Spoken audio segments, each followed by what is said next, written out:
কিন্তু তা নিয়ে অনেকের সন্দেহ আছে, আমারও আছে। এর মধ্যে নাসিরউদ্দিন পাটোয়ারি তো ঘোষণায় দিছে যে ফেব্রুয়ারিতে নির্বাচন হবেই না। তবে আমি সবাইকে ফেব্রুয়ারিতে নির্বাচনের টার্গেট নিয়ে প্রস্তুতি নিতে বলি। এরা না বললে আবার বিএনপিওয়ালারা বলবে আমি নির্বাচন পিছাইতে চাই। তবে এই নির্বাচনে কি হবে তা নিয়ে আমি এক সপ্তাহ আগে বলছিলাম যে এই নির্বাচনে খেলা হবে, অপ্রত্যাশিত ফলাফল হবে। এডিটর সাহেব এনার দেখা দেন, নাহলে ব্যাক ফাপড় নিতেছি। উনি আশায় আছেন একটা ভালো নির্বাচন দিতে পারবেন, দিতে পারলে ভালো, তবে আমি খুব ভরসা পাইতেছি না। তবে এই নির্বাচনে খেলা হবে, অপ্রত্যাশিত ফলাফল হবে, আমি আগেই বলে রাখতেছি। দেখেছেন? আর আল্লাহর কি কাম, এটা নতুন জরিপ আসিছে। আসেন আমরা আগে সেই জরিপের ফলাফলটা দেখে আসি। 12% মানুষ বিএনপিকে ভোট দিবি বলিছে। 10.4% মানুষ জামাতে ইসলামীকে ভোট দিবে বলিছে, মানে 10.5% মানুষ। 7.3% মানুষ আওয়ামী লীগকে ভোট দিবে বলিছে, এবং 2.8% মানুষ, মানে প্রায় 3%-এর মতো মানুষ এনসিপিকে ভোট দিবে। তবে কাকে ভোট দিবে এ বিষয়ে এখনো সিদ্ধান্ত নেয়নি 48%-এর বেশি মানুষ। অন্যদিকে জরিপে কাকে ভোট দিতে চায় তা বলতে রাজি হয়নি 14.4% মানুষ। এটা BRAC institute of governance and development, BIGDর একটা জরিপ। 8 মাস আগে গত অক্টোবর মাসে একই প্রশ্ন করা হয়েছিল এবং এরাই এই স্টাডিটা করছিল। সেখানে 16.30% মানুষ বিএনপিকে ভোট দিতে চেয়েছিল। এইটা সাহেব গতবার আর এইবারেরটা একটু পাশাপাশি দেখেন, তাহলে বুঝবে যে কেমন কমিছে। 11.30% মানুষ জামাতকে ভোট দিতে চাইছিল এবং 2% মানুষ এনসিপিকে ভোট দিতে চাইছিল। তার মানে জরিপ অনুযায়ী 8 মাস পরে বিএনপি এবং জামাতের ভোট কমিছে, এনসিপির সামান্য কিছু বাড়িছে। তবে 62% মানুষ এই রাজনৈতিক দলগুলোকে ভোট দেবে না, তাই না? কারণ তারা হয় বলতে রাজি হয়নি, অথবা তারা এখনো সিদ্ধান্ত নেয়নি। এরা এই 1 বছরে তাদের উপর থেকে আগের সমর্থন হারা সরাই ফেলছে, আরও ফেলবে। বিএনপির জনসমর্থন, দলের জনসমর্থন 26.32% কমিছে। হে প্রভু হরিরাম কৃষ্ণ জগন্নাথ প্রেমানন্দী, ইয়া ক্যা হুয়া। এডিটর সাহেব হে অরিজিনালটা শুনে দেন একটু। हे प्रभु हे हरि राम कृष्ण जगन्नाथ प्रेमानंदी, ये क्या हुआ? गला में पानी आ गया, गामछा भी खुल गया मेरा, लेंटी ये देखिए। হ্যাঁ, সাপ্রি ইনস্টিটিউট অফ ক্রিটিক্যাল থিঙ্কিং এর হোয়াটসঅ্যাপ শাখার গলা পর্যন্ত পানি আগা। বিএনপিকে জিততে পারবে, তারা মনে করতেছে পারবে, কারণ আওয়ামী লীগের এই 7.3% ভোট তারা নিবে। কিভাবে তারা এটা নিবে, কৌশল কি, আসেন সেটা একটু বুঝে দেখি। তারা তাদের নেতাদের একটা অংশকে মুজিব, ধানমন্ডি, 32 নম্বর আওয়ামী লীগ নিষিদ্ধ করা প্রশ্নে আওয়ামী লীগের যে বয়ান সেটা ফেরি করার কাজে নামাই দিছে। আমরা জানি এই যে শেখ রুমিনুর রহমান, ফজা পাগলা, হাবিবুর রহমান হাবিব, এরা তো কেন্দ্রীয় পর্যায়ে, এমনকি জেলা পর্যায়ে, উপজেলা পর্যায়ে পর্যন্ত আওয়ামী লীগের ভোটার, বিশেষ করে হিন্দু সম্প্রদায়ের কাছে তারা একই বয়ান ফেরি করিচ্ছে। শুনেন, এটা বগুড়ার শাহ আলম সাহেব করছে। কিন্তু সংগঠন হিসেবে আওয়ামী লীগ নিষিদ্ধ চাই না। অথচ আজকে যারা বেহেশতের টিকিট দিতে চায়, জামাতের মধ্যে একটি নতুন সংগঠন করেছে হিন্দু জামাত, এটা কখনো সম্ভব? তারা এবং নতুন একটি রাজনৈতিক দল মিলে 3 দিনের ভুয়া আন্দোলন করে স্বাধীনতার নেতৃত্ব করে একটি রাজনৈতিক দল, বাংলাদেশের সবচেয়ে পুরনো একটি রাজনৈতিক দল, সেই দলকে বাংলাদেশে নিষিদ্ধ করেছে, যেটা রাজনৈতিক ভাবে সঠিক সিদ্ধান্ত হয়েছে বলে আমি বিএনপির একজন কর্মী হিসেবে মনে করি না।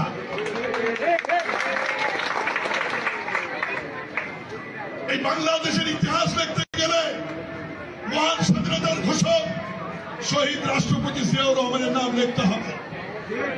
এই বাংলাদেশের স্বাধীনতার ইতিহাস রচনা করতে গেলে মুক্তিযুদ্ধের নেতৃত্বকারী দল আওয়ামী লীগের তৎকালীন সভাপতি শেখ মুজিবুর রহমানকে অস্বীকার করা যাবে না। এই 2 নেতাকে অস্বীকার করে নতুন বাংলাদেশ বিনির্মাণের কথা বলে তো তাতে হয়তো এই 7%-এর 4-5% ভোট পাইতেও পারে, কিন্তু এটা পাইতে গিয়া আরো 8-10% নিজস্ব ভোট সে হারাবে। তাহলে আসলে রাষ্ট্র ক্ষমতায় কে যাবে? আপনারা বুঝতেই পারতেছেন যে যারা এখনো সিদ্ধান্ত নেয়নি কাকে ভোট দেবে এবং যারা বলতে চায়নি, তারাই আসলে ঠিক করবে কারা রাষ্ট্র ক্ষমতায় যাবে। তো যাই হোক, এইটা আলোচনাটা বিস্তারিত আসার আগে বিএনপি দলটা কিভাবে ফাংশন করে সেটা একটু বুঝাই। তাইলে এই যে কেন এই রুমিনুর রহমানরা এই কাজ করে এটা বুঝতে পারবেন, এবং কিভাবে তারেক রহমানের নিরঙ্কুশ নিয়ন্ত্রণ নিশ্চিত হয় দলের মধ্যে এটা বুঝতে পারবেন। আর এই পদ্ধতিটা বিএনপির সবচেয়ে বড় দুর্বলতা। আমি এটা বিএনপির সাথে কাজ করতে করতে গিয়ে আবিষ্কার করেছি। আসেন দেখি এটা কেমন। বিএনপিতে দুইটা কাজ করে। এক, সোশ্যাল কনফ্লিক্ট, যেটা সমাজে যে দ্বন্দ্বটা আছে সেটাকে ইন্টারনালাইজ করে ফেলে, মানে সেটা নিজের ভিতরে ঢুকে ফেলে, দলের ভিতরে ঢুকে ফেলে। মানে ধরেন সমাজে আওয়ামী লীগের রাজনীতি চলবে কিনা, এটা নিয়ে একটা দ্বন্দ্ব আছে, তো সেটাকে সে দলের মধ্যে নিয়ে ফেলে। আওয়ামী লীগের রাজনীতি করা উচিত এমন একটা দল তৈরি করে নিজের দলের মধ্যে এই মত প্রচার করবে, আর তার বিপরীতে আরেকটা দল তৈরি করে যারা ভিন্ন মত প্রচার করবে। এটি হইতেছে এক্সটার্নাল কনফ্লিক্টকে ইন্টারনালাইজ করা। কি সুবিধা পায় এতে?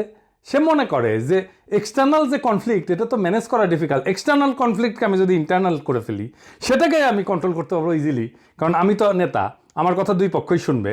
তো আমি এই আলোচনাটা দলের মধ্যে থেকে করব এবং আমি এটাকে নিয়ন্ত্রণ করব। বুঝতে পারছেন?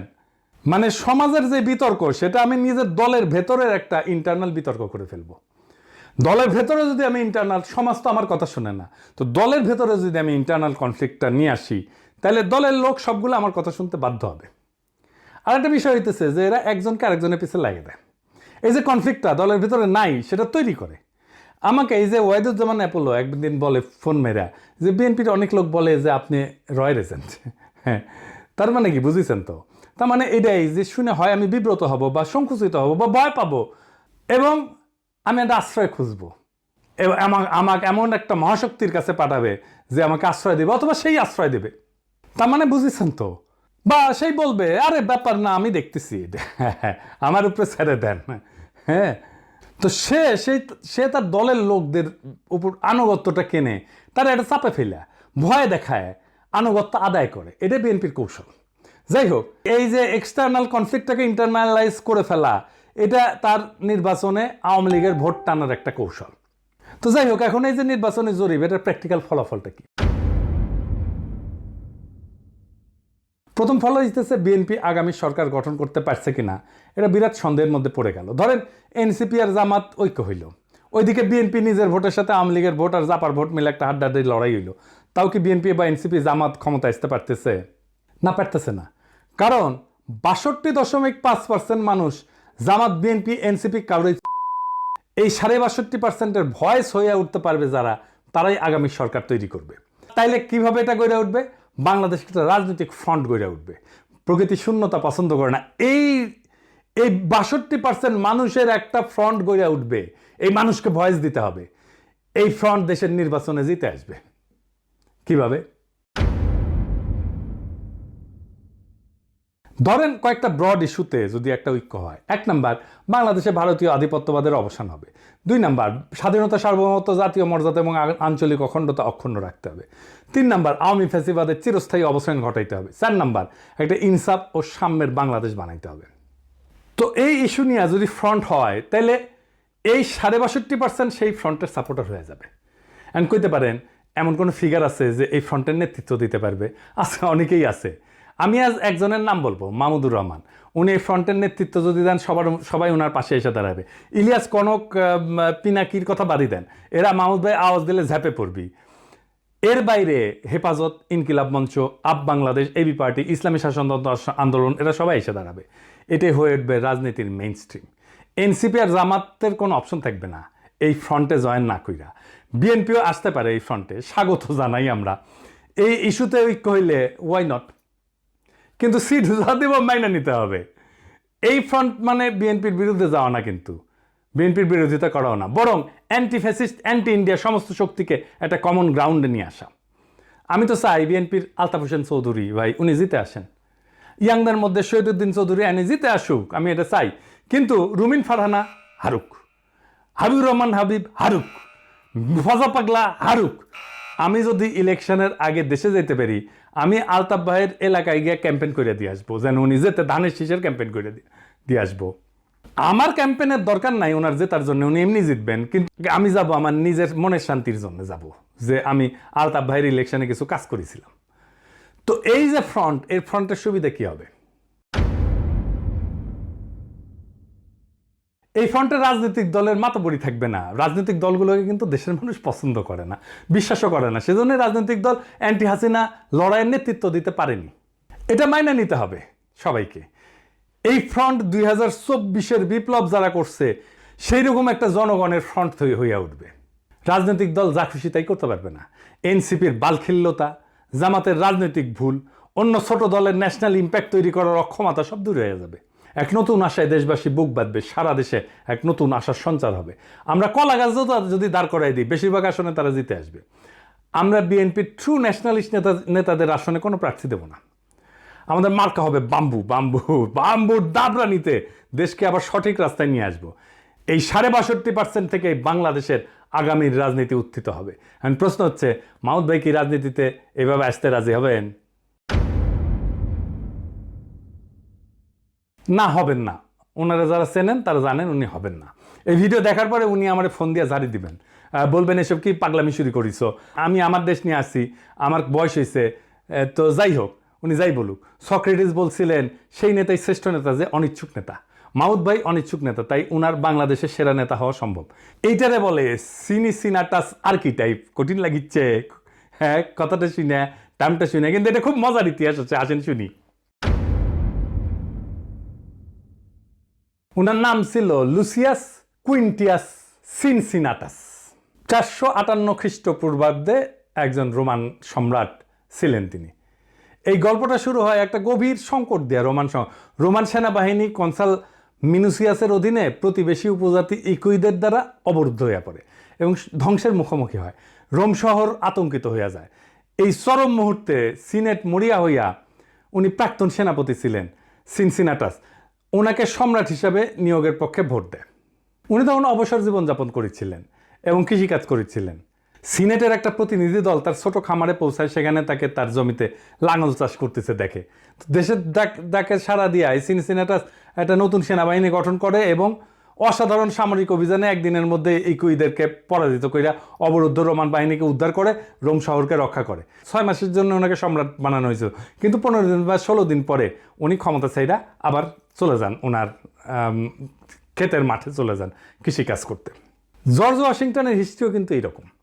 উনিও কৃষিকাজ করতে চলে গেছিলেন, ওনাকে দৈরে এনে প্রেসিডেন্ট বানানো হয়েছে। জিন্না 1930 সালে হতাশ হয়ে কংগ্রেস রাজনীতি ছেড়ে দিয়ে লন্ডনে যে ওকালতি প্র্যাকটিস করেছিলেন, প্রচুর ভালো প্র্যাকটিস করেছিলেন, কিন্তু খুব প্রসার হয়েছিল, জমজমাট প্র্যাকটিস, বিলাসবহুল জীবন ছিল। ওনারা ধৈরে এনে মুসলিম লীগের নেতা বানানো হয়েছে, আর ভারতবর্ষের ইতিহাস বদলাই গেছে। এই যে আমাদের হাসান সৈয়দ সোহরাওয়ার্দী, তারও কিন্তু এরকম কাহিনী আছে।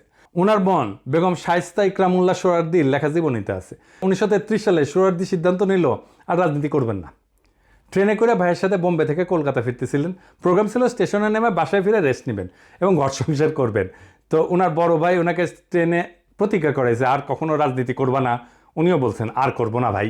তো যাই হোক, হাওড়া স্টেশনে নামার সাথে হাজার হাজার মানুষ ওনাকে ঘিরে ধরে আল্লাহু আকবর, সোহরাওয়ার্দী জিন্দাবাদ স্লোগান দেওয়া শুরু করে। ওনার মাথায় নিয়ে মিছিল করা শুরু করে। কাম শেষ, উনি রাজনীতিতে স্থায়ী হয়ে যান। ইতিহাস বদলে যায়। আমার উপরে ছাইরা দেন, দেশের মানুষ যদি তৈরি থাকে তাহলে মাহমুদ ভাই আসবেন এই দায়িত্ব পালন করতে। আর কারা থাকবেন না আমার কইলাম না, কইলে এখনই লাভ দিয়ে উঠবেন। আমি বলছিলাম অপ্রত্যাশিত ঘটনা ঘটবে, সেই ঘটনার জন্য তৈরি হন, আমরা ইতিহাস সৃষ্টি করব অচিরেই। বাংলাদেশের রাজনীতি এখন এক সন্ধিক্ষণে দাঁড়ায় আছে। 62% মানুষের নীরবতা, এটাই আসল শক্তি, এটাই আগামীর সিদ্ধান্ত গ্রহণকারী হাত। তারা কারো অন্ধ অনুসারী না, বরং তারা খুঁজতেছে এমন একটা প্ল্যাটফর্ম যেখানে থাকবে আত্মমর্যাদা, সার্বভৌমত্ব, ইনসাফ আর সাম্যের নিশ্চয়তা। ইতিহাসে আমরা বারবার দেখছি, যখন জাতি প্রস্তুত তখন নেতার আগমন অনিবার্য হয়ে যায়। সিনসিনাটাসের মতো, জর্জ ওয়াশিংটনের মতো, জিন্নার মতো, সোহরাওয়ার্দীর মতো।